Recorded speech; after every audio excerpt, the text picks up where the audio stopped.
Price God. இன்றைய தியானம் 1 பேதுரு 5ஆம் அதிகாரம் 2 முதல் 8 வரை.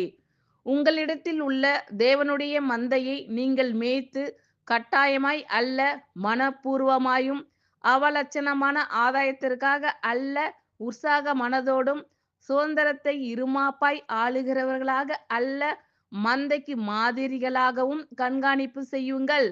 அப்படி செய்தால் பிரதான மேய்ப்பர் வெளிப்படும் போது மகிமையுள்ள வாடாத கிரீடத்தை பெறுவீர்கள்.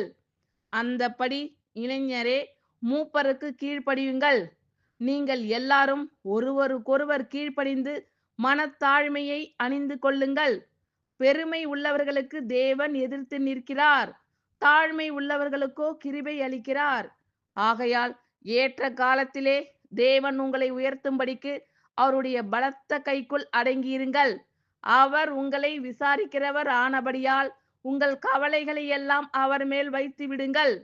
தெளிந்த புத்தி உள்ளவர்களாய் இருங்கள், விழித்திருங்கள். ஏனெனில் உங்கள் எதிராளியாகிய பிசாசானவன் கர்ச்சிக்கிற சிங்கம் போல் எவனை விழுங்கலாமோ என்று வகை தேடி சுற்றி திரிகிறான். ஆமென். Thank you Lord.